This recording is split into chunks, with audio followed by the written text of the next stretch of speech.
Hi hello నమస్తే welcome to విజయ మా ఊరు ఆడియో బుక్స్ ఛానల్. నేను విజయలక్ష్మిని. ఈ రోజు మీకు వినిపించబోతున్న నవల మౌన రాగం నవల 9వ భాగం వింటారు. న్యాయం ఉంది వదిన గారు, లేదని నేననలేను. మా వారి స్నేహితుని భార్యగా మీరెంత సౌమ్యురాలో మాకు తెలుసు. అభిరామ్ కూడా ఎప్పుడూ తన గౌరవాన్ని పోగొట్టుకోలేదు, మాకిచ్చే మర్యాదను తగ్గించలేదు. కాని ఈరోజు లాలిత్య చేసిన పనికి సిగ్గుపడుతున్నాం. ఇన్ని రోజులు అది ఎంత ఇబ్బంది పెట్టినా కడుపులో పెట్టుకున్నారు. ఇక ఇలాంటి తప్పులు జరగకుండా జాగ్రత్త పడతాం. అభిరామ్కి నచ్చ చెప్పండి, చాలా కోపంగా ఉన్నాడు అంటూ యశోదర చేతులు పట్టుకుని బ్రతిమాలింది అరుణాదేవి. అభిరామ్కి నచ్చ చెప్తే లాలిత్య మారుతుందా? అసలు పెళ్లికి ముందు లాలిత్య ఇలాగే ఉండేదా? ఉంటే పెళ్ళెందుకు చేశారు? అభిరామ్ జీవితంతో ఆడుకోవాలనుకున్నారా? చెప్పండి వదినగారు, అడిగింది యశోదర. అభిరామ్ జీవితంతో ఆడుకోవాలన్న దుర్మార్గపు ఆలోచనలు మాకెప్పుడూ లేవు వదినగారు, మమ్మల్ని అపార్థం చేసుకోకండి అంది అరుణాదేవి.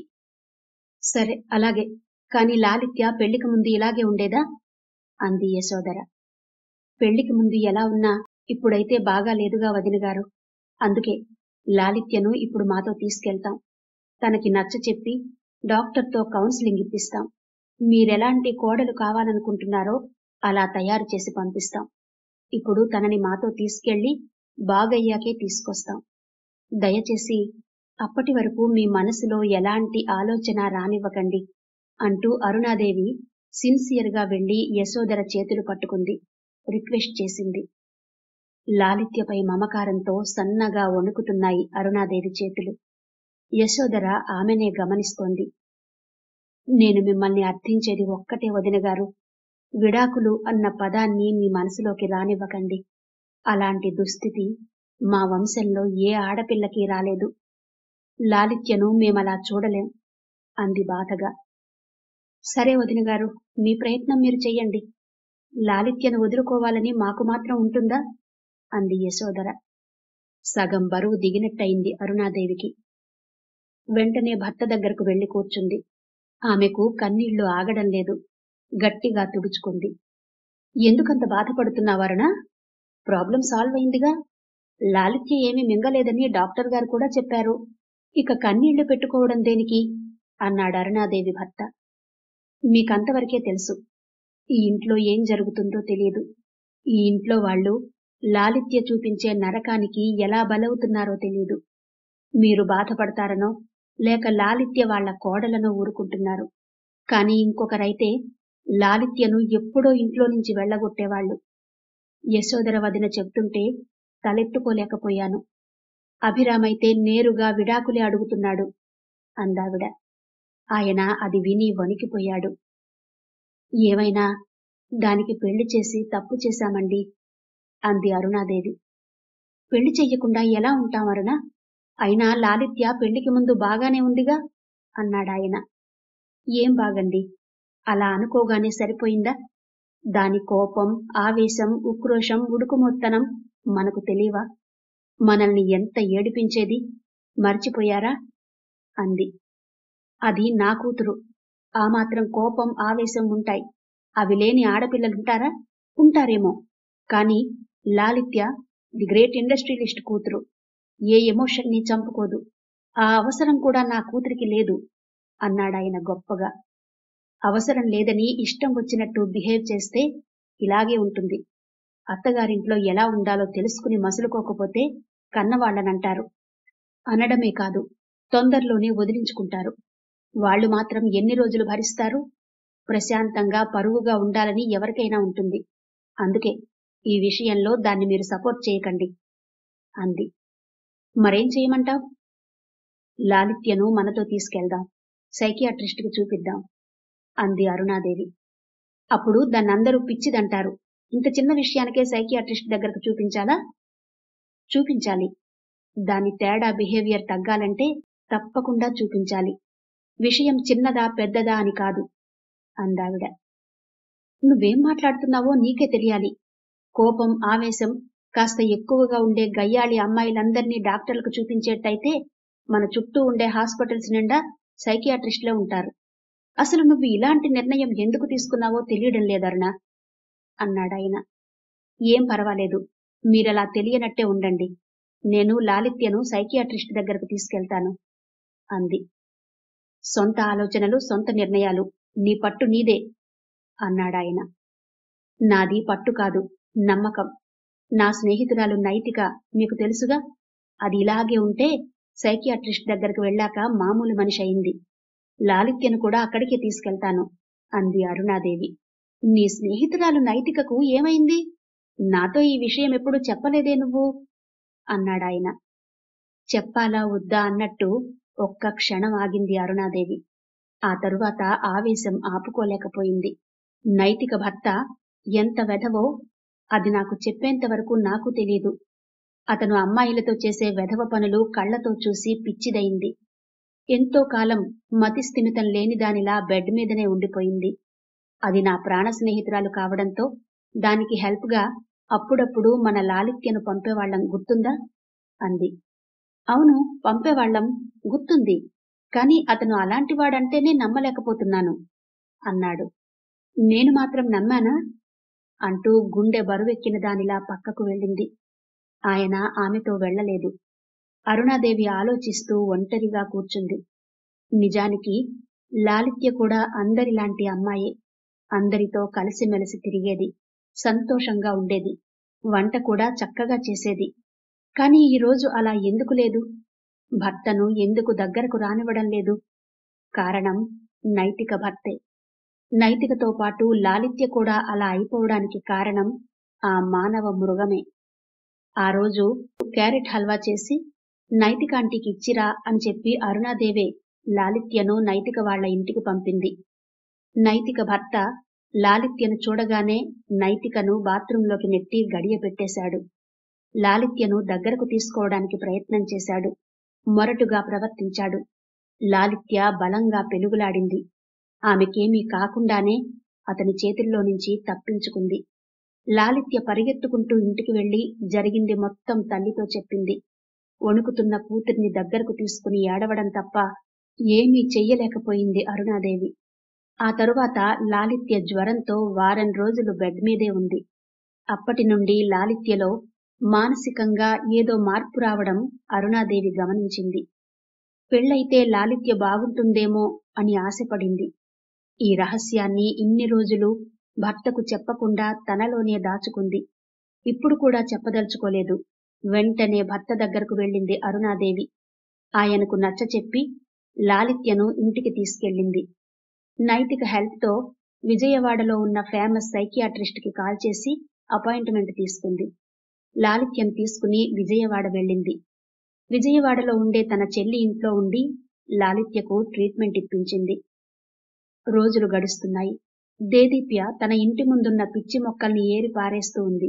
కావ్యను చూడగానే చేతులు కడుక్కుని కూర్చో కావ్య అంది. సుభాష్ చంద్ర చనిపోయిన తరువాత దేదీప్యకి ఉన్న కంప్యూటర్ నాలెడ్జ్తో ఒక కంపెనీలో జాబ్ వచ్చింది. కానీ ఆ కంపెనీలో ఉన్న వర్క్ లోడ్ కి, టైమింగ్స్ కి ఆమె సెట్ కాలేక ఆ ఉద్యోగం వదిలేసి ఇంట్లోనే ఉంది. ఏంటలా ఉన్నావు దేదీప్య? అన్నయ్య వదిన గుర్తొస్తున్నారా అంది కూర్చుంటూ కావ్య. దేదీప్య కూడా కావ్య పక్కన కూర్చుంది. లేదు కావ్య, నేత్ర పత్రికలో పనిచేస్తున్నన్ని రోజులు ఏమీ అనిపించలేదు.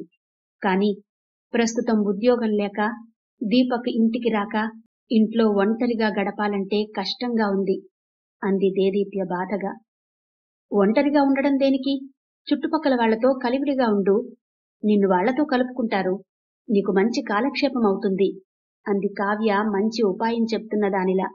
వాళ్ల కబుర్లెలా ఉంటాయో నాకు అనుభవమైంది కావ్య. నన్ను చూస్తుంటే వాళ్లకి ఎగతాళి. దీపక్ నన్ను వదిలేశాడని చిన్న చూపు. ఎంత తమాయించుకుందామన్నా వాళ్ల మాటల్లోని అవహేళన నన్ను విపరీతంగా బాధిస్తోంది. ఒక్కోసారి ఇల్లు మారదామనిపించినా యశోధర ఆంటీ ఆప్యాయత నన్నిక్కడే కట్టిపడేసేలా చేస్తోంది అంది దేదీప్య. అవునా? అయినా మనిషి కనిపించగానే పలకరింపుగా నవ్వుతూ ఏమీ తెలియని వాళ్లలా అమాయకంగా కనిపించే హౌస్ వైఫ్లు నిన్ను ఇలా వాళ్ల మాటలతో బాధ పెడుతున్నారంటే నమ్మలేకపోతున్నా దేదీప్య. ఇదేనా ఎదగడమంటే అంది కావ్య. ఆడవాళ్లు ఏ రంగంలో ఎంత ఎత్తుకు ఎదిగినా ఎదుటి స్త్రీ ఆత్మాభిమానాన్ని కించపరచకుండా ఉండలేరు కావ్య. ఆ విధమైన తృప్తి వాళ్లకు దేనిలోనూ దొరకదు అంది దేదీప్య. నువ్వు బాధపడుతున్నావా అడిగింది కావ్య. అది కాదు కావ్య, నా చుట్టూ ఉన్న ఆడవాళ్లలో చాలా వరకు ఎన్నో రకాల బాధ్యతల్ని నెత్తిన పెట్టుకుని మోస్తున్న వాళ్లే. ఆదివారాలు కూడా సెలవు లేకుండా వంట చేస్తూ, బట్టలుతుకుతూ, సరుకులు తెచ్చుకుంటూ, భర్తలు ఆఫీసులకి, పిల్లలు స్కూళ్లకి వెళ్ళాక ఇంట్లో ఒంటరిగా గడిపేవాళ్లే. కాని వాళ్ల కొద్ది టైంలోనైనా రెస్ట్ తీసుకోకుండా అంత పని ఒత్తిడిలో కూడా నా ముచ్చటే ముందేసుకుని చెవులు కొరుక్కుంటున్నారు అంది దేదీప్య. ఇప్పుడు దేదీప్యను చూస్తుంటే ఎంబీఏ చదువుతున్నప్పుడు లక్ష్యాన్వేష్ ఆరాధించిన దేదీప్య కళ్ల ముందు మెదిలింది. తన కళ్ల ముందే పెళ్లి జరిగి శాపగ్రస్తలా మారిన ఈ దేదీప్య గురించి ఆఫీసులో దీపక్తో మాట్లాడాలని ఎన్నోసార్లు ప్రయత్నం చేసింది. కాని అతను మాట్లాడే ధోరణి కావ్యకి నచ్చక మాట్లాడ్డం మానేసింది. ఒకసారి దేదీప్య గురించి దీపక్ మాట్లాడిన మాటలు గుర్తొచ్చి కావ్యకి కళ్ళు చెమర్చాయి. తనని చూసి కావ్య అలా కళ్ల నీళ్లు పెట్టుకుంటుంటే ఏం మాట్లాడాలో తోచలేదు దేదీప్యకి. అలాగే కూర్చుంది. ఆమె గుండె ఎప్పుడో రాయయింది. అది గమనించిన కావ్య దేదీప్య భుజంపై ఆప్యాయంగా నిమురుతూ ఆమె చేతిని తన చేతిలోకి తీసుకుంది. ఇవన్నీ మనసులో పెట్టుకుని మనసు కష్టపెట్టుకోకు దేదీప్య అంది కావ్య. వాటంతటవే మనసులోకి చొరబడి కోరలున్న పురుగులా మనసును కొరికేస్తున్నాయి కావ్య అంది దేదీప్య.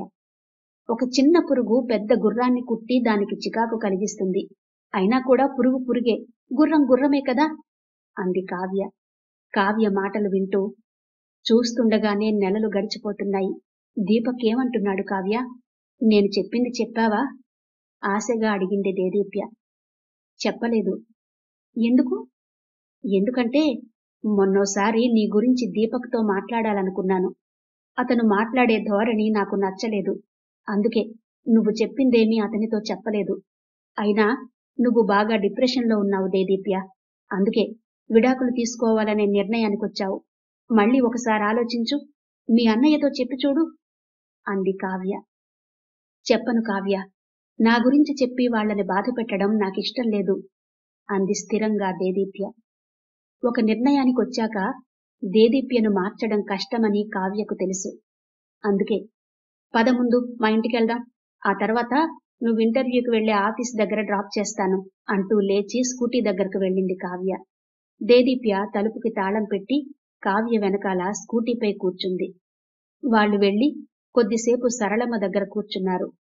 ఆ తర్వాత ఓ పెద్ద కంపెనీ దగ్గర దేదీప్యను వదిలి కావ్య వెళ్లిపోయింది. ఆ కంపెనీ వాళ్లు ఇంటర్వ్యూ పేరుతో మాట్లాడింది తక్కువే అయినా ముందుగా కొంత అమౌంట్ డిపాజిట్ చేయాలన్నారు. వాళ్ళడిగినంత డబ్బు దేదీప్య దగ్గర లేదు. అన్నయ్యను అడగడం ఇష్టం లేదు.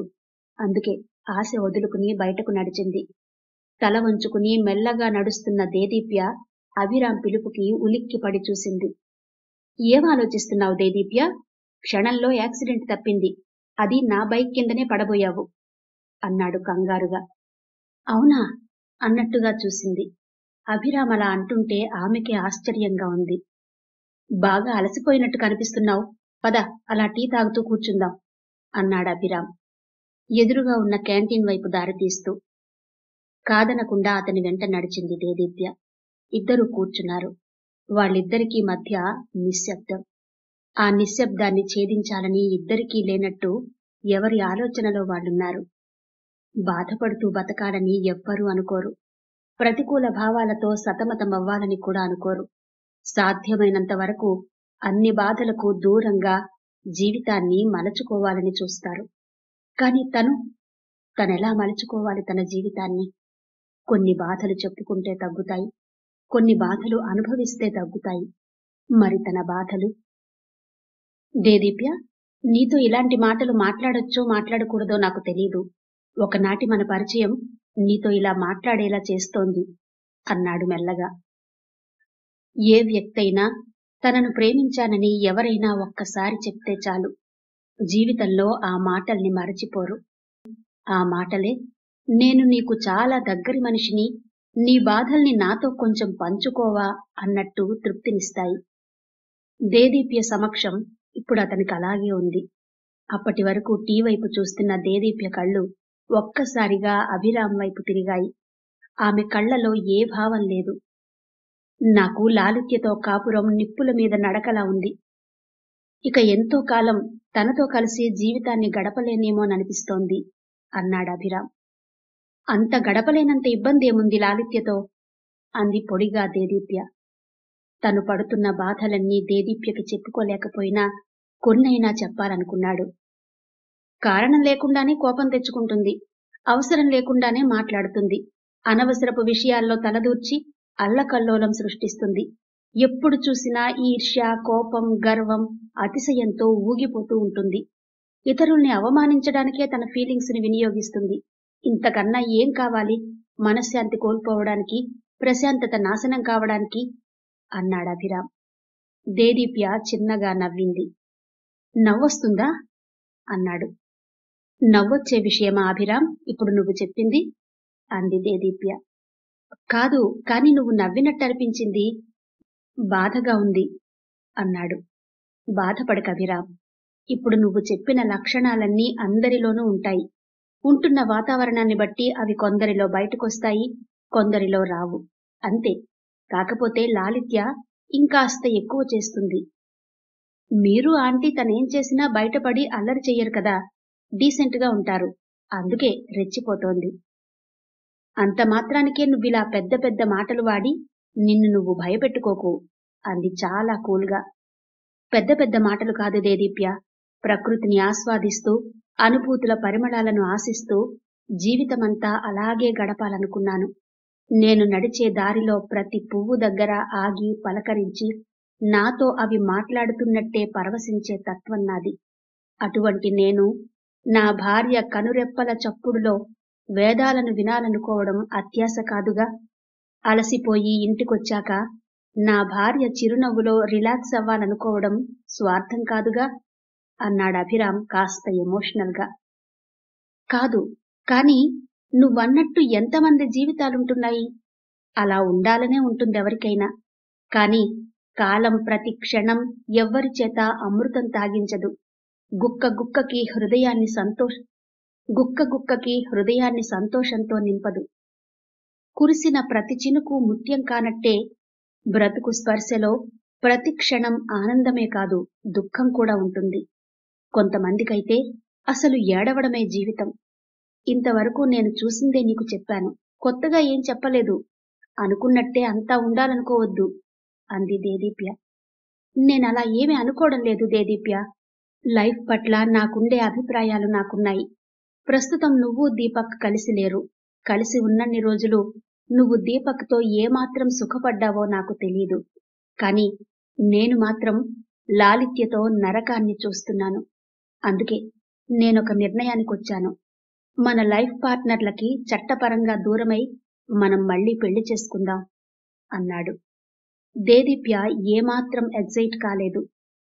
ఈ మాటలు నా మీద ప్రేమతో అంటున్నావా, జాలితో అంటున్నావా అభిరామ్? సూటిగా అడిగింది దేదీప్య. నీకెందుకొచ్చింది అనుమానం?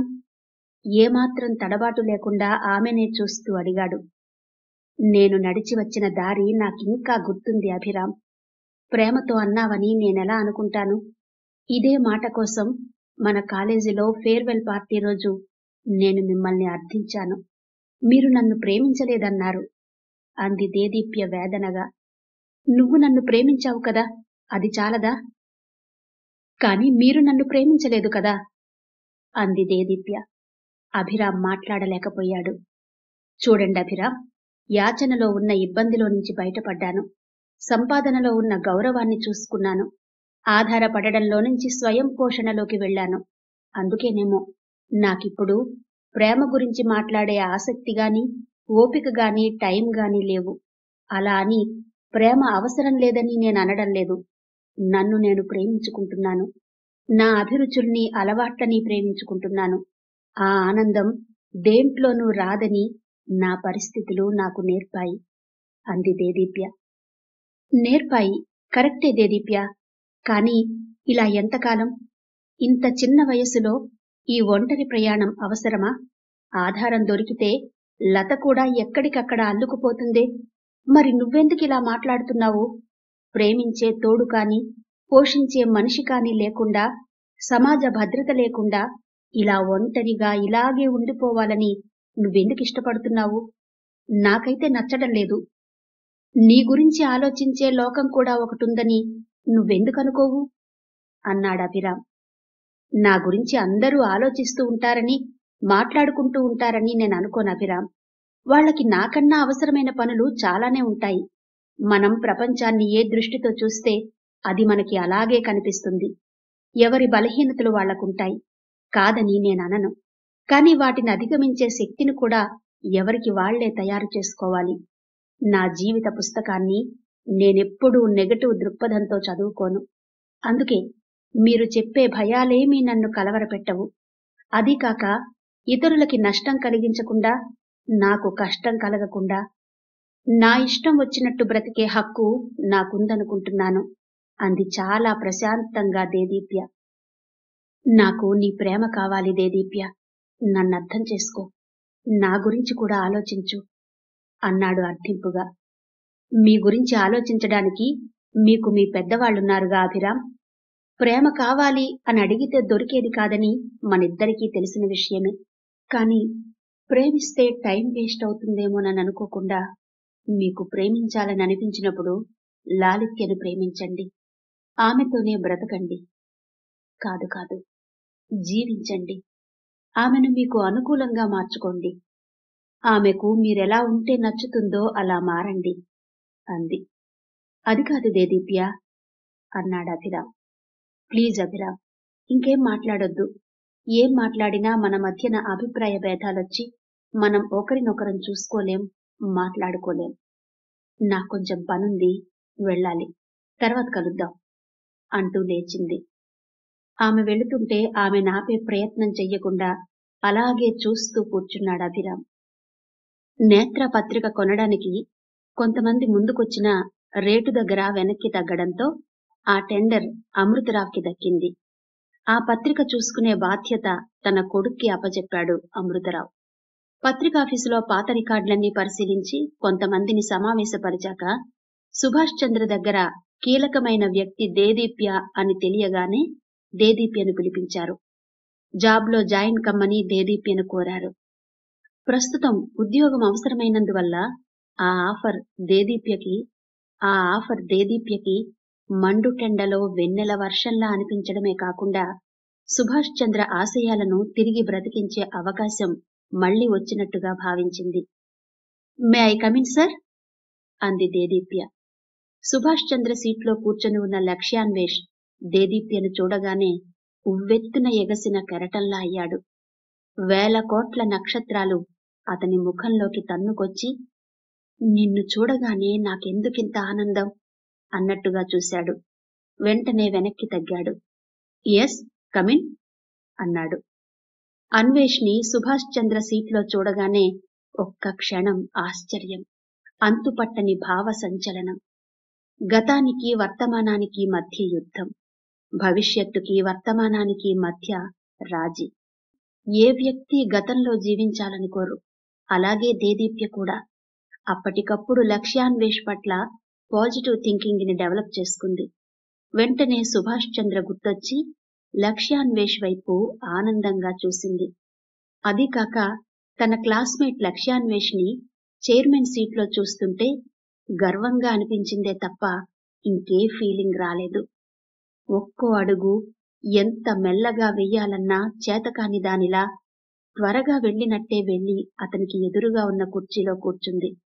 ఆమెనలా చూస్తుంటే ఆ పరిసరాలు ఆమెకు బాగా అలవాటైనవిగా అనిపిస్తూ ప్రతి అంగుళం ఆమెకు ఇష్టమైందిగా అనిపించింది. దేదీప్య, సుభాష్ చంద్ర గారి రికార్డులో పిఏగా మీ పేరు చూశాను, కానీ మీరనుకోలేదు. బావున్నారా అన్నాడు. అతని గొంతులో ఆప్యాయత ధ్వనించడం గమనించింది దేదీప్య. బాగున్నాను సార్ అంది. ఆమె సార్ అనగానే లక్ష్యాన్వేష్కి తను కూర్చున్న సీటును గుర్తు చేసినట్టనిపించి ఆమె దృష్టిలో ఆ సీటుకి ఎంత వాల్యూ ఉందో అర్థమై కాస్త సర్దుకుని కూర్చున్నాడు. ఎంబీఏ పూర్తి చేసిన లక్ష్యాన్వేష్ ఈ 2 ఏళ్లలో బాగా మారాడు. ఆ మార్పు అతనిలో డిగ్నిటీని తెచ్చింది, డీసెన్సీని పెంచింది. దేన్నైనా మెరుపు వేగంతో గ్రహించగలిగే నేర్పును నేర్పింది. దేదీప్య, సుభాష్ చంద్ర అన్ని విషయాలు మీతో చెప్తారని, మీ గురించి కూడా ఆయన బాగా కేర్ తీసుకుంటుండేవారని, మీరాయనకు కుడిభుజంలా ఉండేవారని ఇక్కడ అందరూ అనుకుంటున్నారు. మరి ఈ పత్రిక ఇంత లాస్లో నడుస్తున్నప్పుడు మీరీ లాస్ను ముందే ఎందుకు అంచనా వేయలేదు అంటూ కాస్త ముందుకు వంగి ఆసక్తిగా అడిగాడు లక్ష్యాన్వేష్. అతనలా అడుగుతుంటే సుభాష్ చంద్ర గుర్తొచ్చి ఆమె మనసు మౌనంగా ఏడ్చింది. ఆమె ముఖంలోని మార్పును గమనించాడతను. మీకు మాట్లాడాలనిపించకపోతే ఈ విషయాన్నింతటితో వదిలేద్దాం. బై ఈ పత్రికను కొనేటప్పుడు మాత్రం నా ఫ్రెండ్స్ వద్దని హెచ్చరించారు. నాన్నగారే ధైర్యం చేసి కొన్నారు. బిజినెస్ పరంగా లాస్లో ఉన్నవి కొంటే చేతులారా చేతుల్ని కాల్చుకున్నట్టే కదా అన్నాడు. దానికి సమాధానంగా ఆమె ఏం చెప్తుందో అన్నట్టుగా ఆమె వైపు చూశాడు. ఆ పత్రిక గురించి ఏం తెలుసుకోవాలన్నా ఆమె ద్వారానే అవుతుందని అక్కడున్న రికార్డులు తిరగేయడంతో అర్థమైంది లక్ష్యాన్వేష్కి. పత్రిక గురించి తనకు తెలిసింది చెప్పాలని లక్ష్యాన్వేష్ వైపు చూసింది. ఈ లాస్ పత్రికకు సంబంధించిందని నేననుకోవడం లేదు. ఆ రోజు చాలాసేపు సుభాష్ చంద్ర సిస్టమ్ ముందే కూర్చునున్నారు. నేను వెళ్లేటప్పటికీ సిస్టంలో షేర్ మార్కెట్ గురించి కనిపించింది. అప్పటికే ఆయన చనిపోయున్నారు అంది. సిస్టంలో కనిపించిన షేర్ మార్కెట్కి ఆయన చనిపోవడానికి ఏంటి సంబంధం? అనుమానంగా అడిగాడు లక్ష్యాన్వేష్. ఆయన షేర్స్ మీద కోట్లలో ఇన్వెస్ట్ చేసి నష్టపోయినట్టు అనిపించింది అంది దేదీప్య. దానివల్ల నష్టం ఎందుకొస్తుంది? నికరంగా సంవత్సరానికి ఇంత రాబడి అని ఇస్తున్న కంపెనీ షేర్లలో ఇన్వెస్ట్ చేస్తే ఆ డబ్బు సురక్షితంగానూ లాభసాటిగానూ ఉంటుంది కదా అన్నాడు లక్ష్యాన్వేష్. ఆయన అలా చేసుండరు. కొనడం అమ్మడం లాంటి డైలీ ట్రేడింగ్ చేసుంటారు అంది దేదీప్య. అలా చేయదలుచుకున్నప్పుడు దానికి లోతైన పరిజ్ఞానం అవసరం. విచిత్రమేంటంటే ఇలా షేర్స్ మీద ఇన్వెస్ట్ చేసే వాళ్ళంతా తమకు దాని గురించి బాగా తెలుసనుకుంటారు. సరేలే, అంతా తెలిసిన వాళ్లే ఉంటే మరి నష్టపోయే వాళ్ళెవరుంటారు అంటూ అంతటితో ఆ విషయం మాట్లాడడం ఆపేశాడు లక్ష్యాన్వేష్. ఈ పత్రికకి నేత్ర పేరుని తీసేసి ఏదైనా ఒక మంచి పేరు పెట్టాలి దేదీప్య అన్నాడు లక్ష్యాన్వేష్. లక్ష్యం పెట్టండి, బావుంటుంది అంది వెంటనే దేదీప్య. వెరీ గుడ్, మీకీ పేరు ఎలా తట్టింది? పేరు కోసం రాత్రంతా మా ఇంట్లో వాళ్ళు ఆలోచించారు, నేను కూడా అన్నాడు సంతోషంగా. నేనంతగా ఏం ఆలోచించలేదు, మీ పేరులో నుంచి సగం కట్ చేసి చెప్పానంతే అంది సింపుల్గా దేదీప్య. నా పేరులో 2 పదాలున్నాయని గుర్తొస్తేనే నవ్వొస్తుంది అన్నాడు నవ్వుతూ సరదాగా. దేదీప్య కలిసింది ఇప్పుడే అయినా ఆమెతో ఇంకా మాట్లాడాలనుండడంతో మధ్య మధ్యలో అతనితో మాట్లాడాలని ఎవరొచ్చినా వెనక్కు పంపించేస్తున్నాడు. మీ పేరులో ఉన్న లక్ష్యం, అన్వేషణ పదాలను చూసి కావ్య నవ్వేది కూడా, కామెంట్ చేస్తుండేది అంది కావ్యను గుర్తు చేస్తూ. మా అమ్మ నాకెంతో ఇష్టంగా పెట్టిందా పేరు. అసలు నా పేరులో ఏముందో తెలిస్తే కావ్య అలా కామెంట్ చేసుండేది కాదు. పేరులో ఏముంటుంది? మీ పేరు పూర్తిగా పలకడం కష్టంగా అనిపించి జనాలు చచ్చిపోతుంటే ఒక్కరోజన్నా కావ్య మీ పేరును క్లియర్గా పలికిందా అంది దేదీప్య. ఆ మాటకొస్తే మీ పేరు కూడా అంతేగా, పిలవగా అలవాటైతేనే తప్ప వెంటనే పిలవలేరు. నేను ఫస్ట్ మీ పేరుని వినగానే నా నాలుక మడతపడి జీవితంలో మీ పేరు పలకగలనో లేదో అనుకుని ఆ రోజు రాత్రంతా ప్రాక్టీస్ చేశాను అంటూ ఆ రోజును గుర్తు చేసుకున్నాడు. అతనికి దేదీప్య సమక్షం ఆనందంగా ఆహ్లాదంగా ఉంది. సీరియస్ గా మితభాషిలా ఉండే లక్ష్యాన్వేష్ ఒక్క దేదీప్య దగ్గరే అలా ఉండగలుగుతున్నాడు. కవర్ చేసుకోవద్దు, మీ పేరును ఎవరికి చెప్పాలన్నా కావ్య లక్స్ సోప్ అనే చెప్తుంది అంటూ అతను బాస్, తను పిఏ అన్న విషయం మర్చిపోయి గట్టిగా నవ్వింది. నవ్వుతూనే ఉంది. పెళ్లికి ముందు ఏం నవ్విందో, ఆ తర్వాత మళ్లీ నవ్వనే లేదు. ఇప్పుడు నవ్వుతోంది. ఆమె నవ్వు వింటుంటే లక్ష్యాన్వేష్లో ఇంతకాలం నిర్జీవమై ఉన్న నరాలన్నీ యాక్టివేట్ అవుతున్నాయి. కనీసం ఒకరి దగ్గరన్నా మనల్ని మనం మరచిపోయే అదృష్టం అంటే ఇలాగే ఉంటుంది.